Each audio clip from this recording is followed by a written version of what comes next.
믿는 하나님은 복을 주시는 하나님이십니다. 믿으십니까?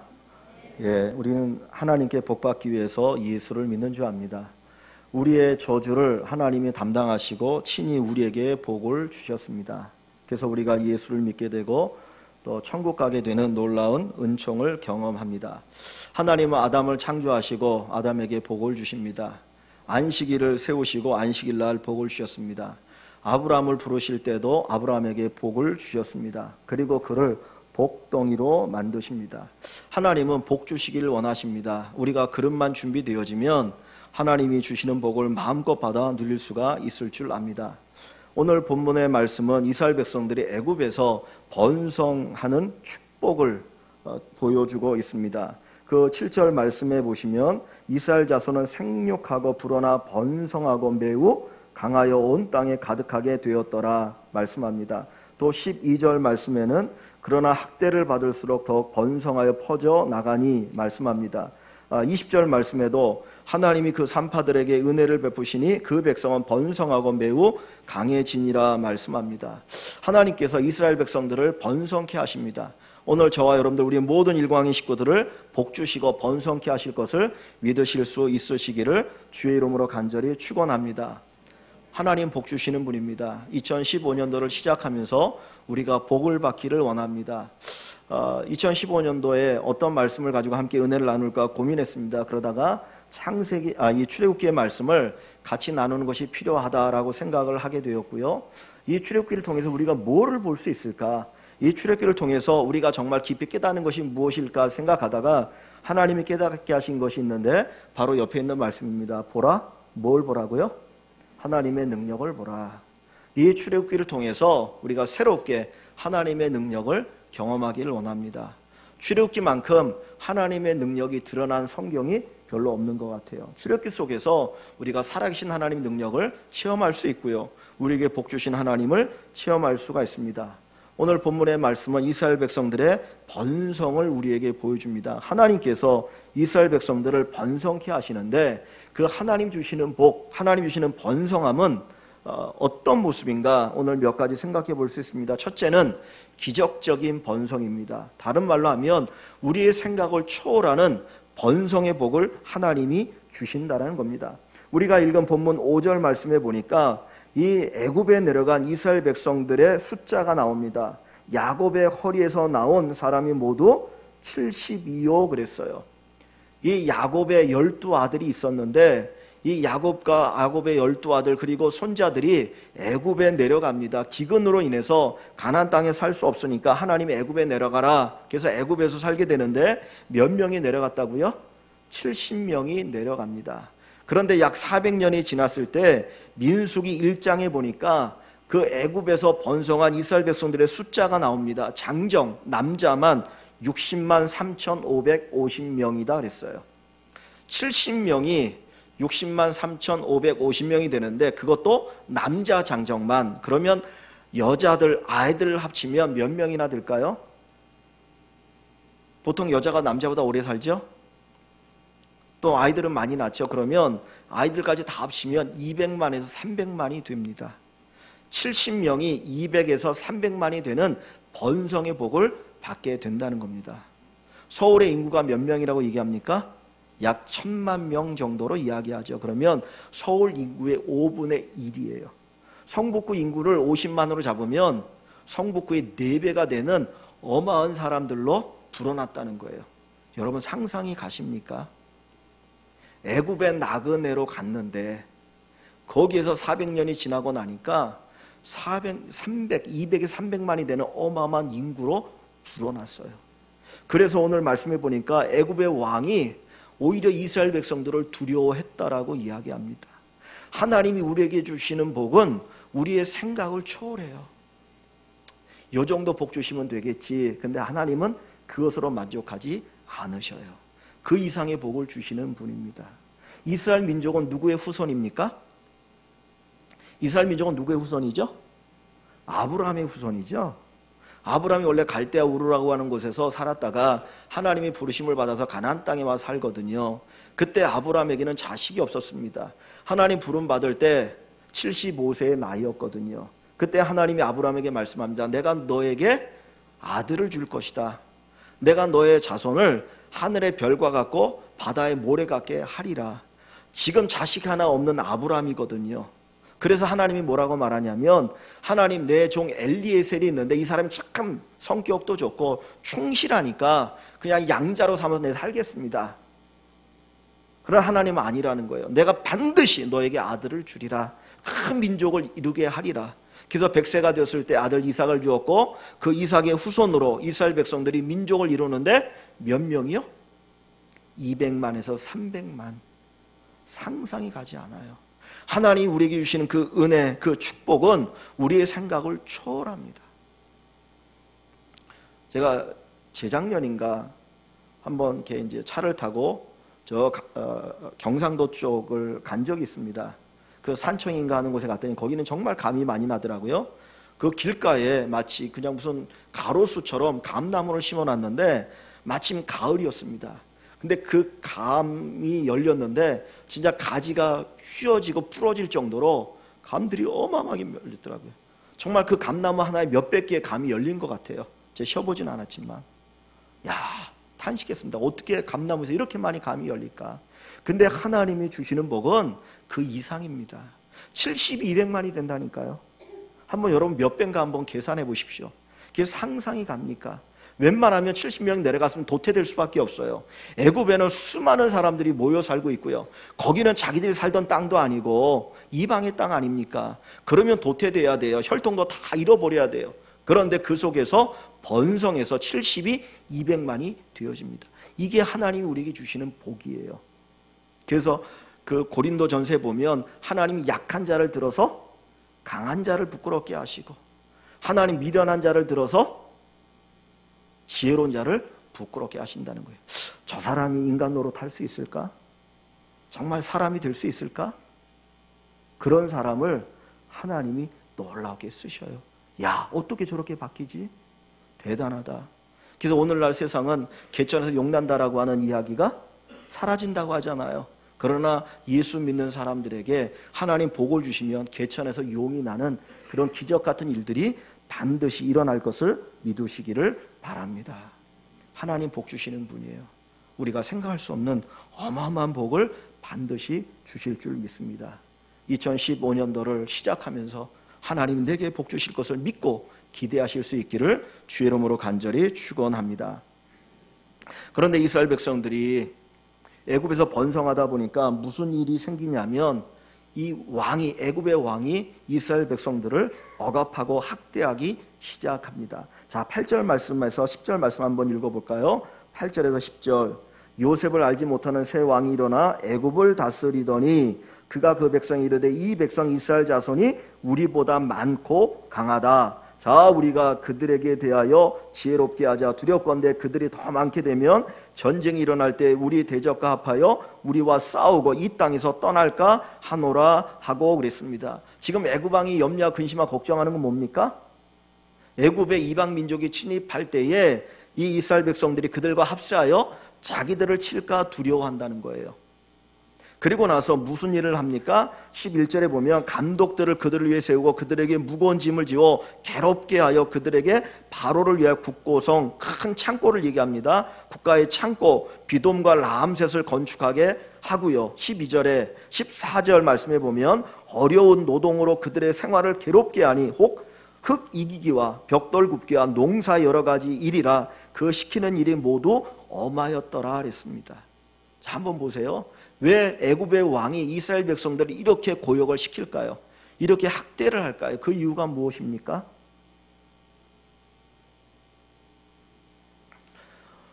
오늘날에는 우리나라에 그 다문화 가정이 많이 있죠. 베트남에서 우리나라에 온 분들이 한 77,000명?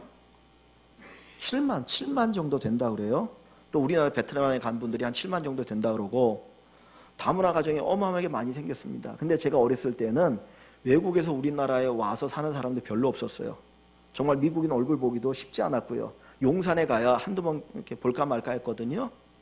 근데 그 다문화 가정에 결혼하고 우리나라에 들어와 있는 분들이 이렇게 몇 년씩 흘러가고 대가 지나가면 대나갈수록 점점점 동화되어지잖아요. 그죠? 그래서 한국 사람화 되어집니다. 그죠? 우리 진 집사님 성이 저 중국에서 오신 성이죠? 근데 지금 완전히 한국 분이시잖아요. 예, 시대가 흘러가면 동화되게 되어 있어요. 그죠? 저희 집 사람도 명시기 때문에 저 중국에서 온 성이거든요. 근데 한국 사람이에요. 예, 과거에 우리나라 민족에도 그런 일들이 있었잖아요. 근데 지금 400년이 흘렀는데 바로 왕이 지금 이 이스라엘 백성들 때문에 염려하는 겁니다. 왜 염려하고 있습니까? 이방 민족이 쳐들어올 때 저들이 합세해서 우리를 칠지 모르겠다.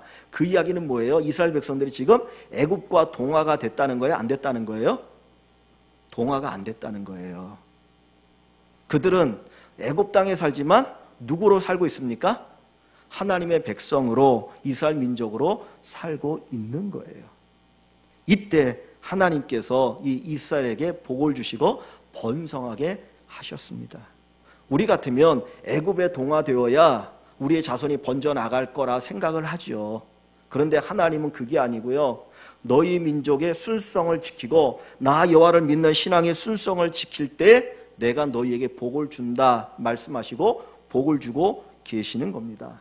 하나님 우리에게 주시는 복이 뭡니까? 하나님 우리에게 주시는 그 번성은 세상에 주는 것과 달라요. 하나님이 주시는 번성은 우리의 믿음을 지킬 때 주시는 겁니다. 우리의 순수한 그 믿음을 가지고 살아갈 때 하나님께서 우리에게 복을 주신다라는 거예요. 요셉이 애굽에서 총리였어요. 400여 년 전에 요셉이 애굽의 총리였을 때 세상이 기근이 들어서 이제 요셉의 형제들 70명이 이 애굽 땅에 내려갑니다. 그러면 보통 총리의 가족이라면 특별히 환대를 받을 수 있고요. 좋은 땅을 얻을 수 있고요. 그리고 여러모로 좋은 권리를 가지고 살아갈 수 있습니다. 그런데 요셉은 자기 아버지에게 바로를 만났을 때에 자기들을 소개할 때 이렇게 소개하라고 얘기합니다. 뭐라고 소개하냐면 우리는 목축하는 사람들입니다. 목축하는 사람들입니다. 그 양을 치고 소를 치고 목축하는 그 일이 애굽에서 존경을 받는 직업이기 때문에 그렇게 소개하는 게 아니고요. 오히려 애굽에서는 멸시받는 직업이 양을 치고 소를 치는 목축업이었어요. 자기의 가족이라면 특별히 환대받도록 좋은 직업이라고 거짓말을 하고 좋은 땅에 거할 수 있는데 요셉은 그렇게 하지 않았어요. 오히려 멸시받는 그 직업을 이야기하면서 고센 땅을 얻게 합니다. 왜 그렇습니까? 왜 그럴까요? 멸시받는 그 직업을 이야기합니다. 사람들이 멸시하기 때문에 애국 사람들이 가까이 하지 않도록 일부러 만들었어요. 왜 그래요? 민족의 혈통을 지키기 위해서예요. 애국 사람들과 함께 피가 섞이지 않고 오직 이스라엘 백성들만의 혈통을 유지하기 위해서 오히려 멸시받게 만드는 겁니다. 여러분, 그런 믿음을 가질 수 있습니까? 내가 멸시를 받을지라도 내 믿음 지키겠다. 내가 사람들의 손가락질 당할지라도 저거 예수쟁이야. 저거 예수 믿는 사람이야. 예수 믿는다고 뭐 주일이면 교회 가고 뭐 이렇고 저렇고 예수쟁이라고 하는 그 멸시를 받을지라도 내가 믿음 지키겠다라고 하는 그 결단과 결심이 우리에게 있는가 하는 겁니다. 요셉은 자기의 권력을 이용하지 않았어요. 기꺼이 애굽 사람의 멸시를 받을지라도 우리가 하나님의 사람으로 살아가겠다. 그리고 우리 민족의 혈통을 지키겠다. 그 결단할 때 하나님 70명이 몇 명이 되게 하셔요? 200만이 되게 하시는 거예요. 하나님의 복은 우리 믿음의 순성을 지킬 때, 우리가 신실하게 하나님 바라보고 섬길 때 우리에게 복을 주십니다. 만약에 여러분들이 하나님이라면 여러분은 어떤 분들에게 복을 주시겠습니까? 여러분이 하나님이라면 어떤 분들을 기뻐하시겠습니까? 야고보서에 보면 세상과 짝하는 것이 하나님과 원수됨을 알지 못하느냐. 너무나 많은 분들이 세상의 명예, 세상의 권력, 세상의 부를 쫓기 위해서 믿음을 저버린 경우가 많이 있습니다.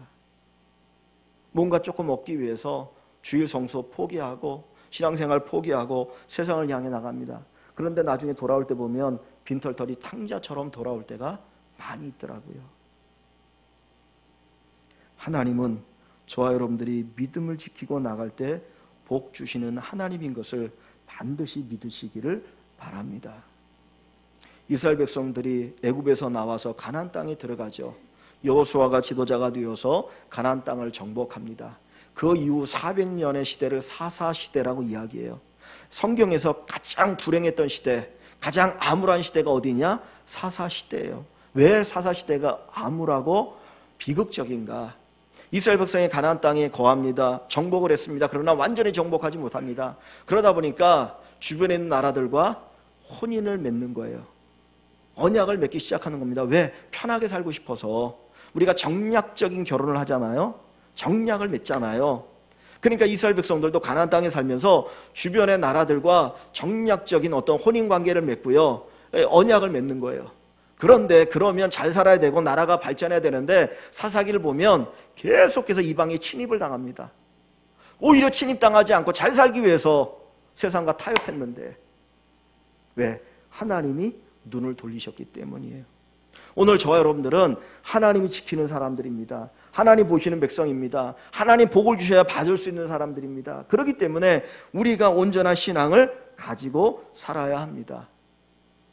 전도서 6장 2절 말씀에 보면 하나님께서 그것을 누리도록 허락하지 아니하셨으니 라는 말씀이 있어요. 내가 많은 것을 벌어도, 많은 것을 내가 소유해도 그것을 누리지 못하고 사는 사람들이 있다라는 거예요. 하나님 주신 복이 아니면 내가 부자가 되어도 마치 남의 것처럼 살아가고요, 오히려 그것 때문에 분쟁과 다툼이 일어날 수가 있다라는 사실입니다. 하나님은 누구에게 복을 주십니까? 하나님 누구를 번성하게 하십니까? 믿음의 순성을 지키는 사람들. 우리 일광의 모든 식구들이 믿음의 순성을 잘 지켜나가기를 원합니다. 주일날 예배 드릴 때뿐만 아니라 밖에 나가서도 어디에서도 참된 그리스도인으로, 참된 신앙인으로 인정받을 수 있기를 주 이름으로 간절히 축원합니다. 요즘 나온 책 가운데 월요일의 그리스도인이라는 책이 있습니다. 월요일의 그리스도인. 왜 월요일의 그리스도인이라는 제목을 달았을까요? 우린 그리스도인 하면 보통 주일날 많이 볼 수 있죠.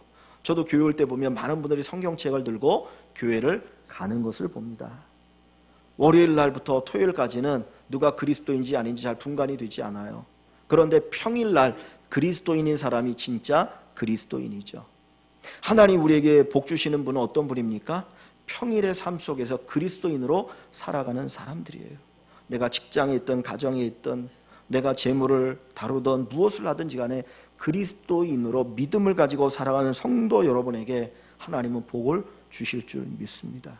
하나님 인정하는 믿음, 주변의 사람들이 인정하는 그 믿음의 사람이 되어서 하나님 번성케 하심을 경험하는 귀한 축복이 있기를 주의 이름으로 간절히 축원합니다. 세 번째로 이 바로는 이스라엘 백성들을 끊임없이 핍박하고 중노동을 시킵니다. 국고성을 짓느라고 사람들을 이른 새벽부터 밤늦게까지 이스라엘 백성들을 노역을 시킵니다. 그 벽돌을 짓게 만들고요, 농사를 짓게 합니다. 제가 얼마 전에 EBS를 보니까 그 인도에서 벽돌을 굽는 그런 장면들이 나오더라고요. 거기 보니까 어린아이부터 시작해서 어른들까지 그 흙을, 그것도 벽돌을 잘 구울 수 있는 좋은 흙을 가져다가 그거를 사각형을 만들어 가지고 말려 가지고 또 옮기는 일을 하는데 정말 비참하더라고요.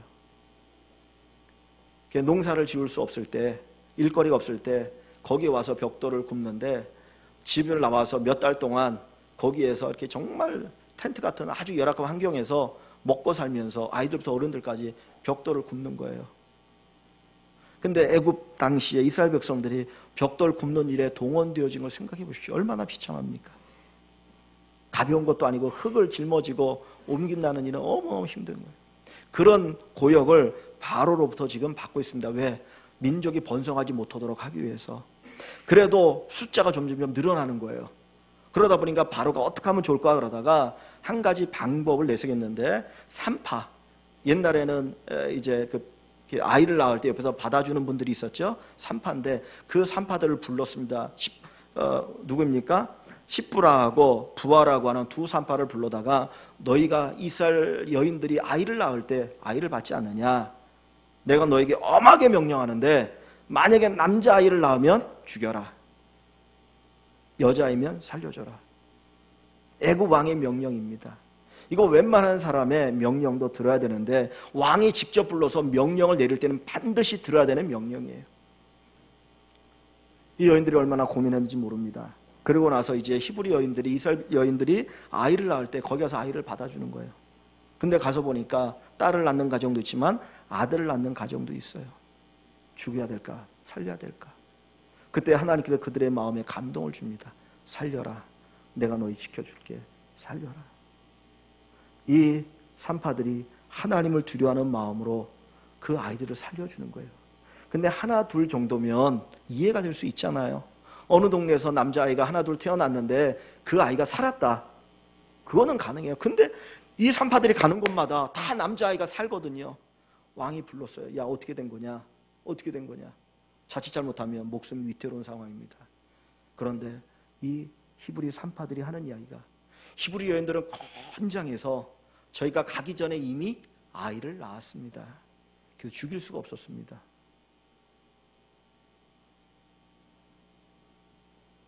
하나님이 주시는 복은 세상이 막아도, 바로가 막아도 막히지 않는다는 거예요.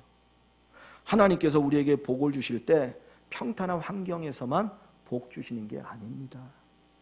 역경 속에서 정말 어떻게 번성할 수 있을까? 어떻게 이 환경이 복된 환경일까 생각하는 정말 힘들고 어려운 상황 속에서도 하나님은 우리에게 복을 주시는 하나님이셔요. 그래서 우리가 믿는 하나님은 역전의 하나님입니다. 우리 인생을 역전시키고 우리의 삶을 새롭게 하고 풍성하게 하고 우리 교회를 변화시키는 그 하나님을 저와 여러분들이 믿으실 수 있기를 소원합니다. 억압을 이기고요. 그리고 압제를 이기고 남자아이를 낳으면 죽이게 하라고 하는 엄명이 있음에도 불구하고 하나님께서는 그 상황 속에서도 주의 놀라운 역사를 이루어 가시고 우리에게 복을 주십니다. 여러분들은 환경 때문에 낙심하고 절망하십니까? 내 환경은 안 풀리는 것 같아. 나는 갑갑한 것 같아. 사방이 막혀 있고 정말 한 줄기 빛도 들어오지 않는 것 같아 라고 하는 그런 답답한 환경이 있을지라도 하나님을 바라보십시오. 연약한 두 여인을 통해서도 하나님 역사하지 않으십니까? 두 여인의 연약하지만 그들의 믿음을 통해서 이스라엘을 번성케 하시는 하나님이십니다. 오늘 우리 하나님께서 저희들에게 복을 주실 때 힘들고 어려운 환경이지만 그 속에서도 놀라운 역사를 이루어 나가실 줄 믿습니다. 제가 좋아하는 성경 구절 가운데 하나는 이사야서에 있는 말씀입니다. 광야의 길을, 사막의 강을. 광야의 길이 있습니까? 없죠. 사막에 강이 있을 수가 있습니까? 없죠. 강이 있으면 사막이 아니잖아요. 그런데 하나님은 광야의 길을 내시고 사막의 강을 내시는 하나님이시다 그랬습니다. 그래서 지금도 이스라엘 땅에 가면 때로는 거의 척박한 땅인데 이스라엘 사람들이 어떻게 농사를 짓나요? 그 사막 같은 그 땅 밑에다가 비닐 같은 걸 깔고 그 위에 비가 오거나 물을 뿌려서 농사를 짓는다고 하잖아요.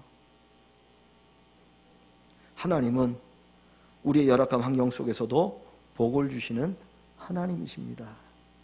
그 하나님의 복, 그 하나님의 번성을 경험할 수 있기를 주의 이름으로 간절히 축원합니다. 탈무드에 이런 말씀이 있습니다. 인생은 달걀과 같다.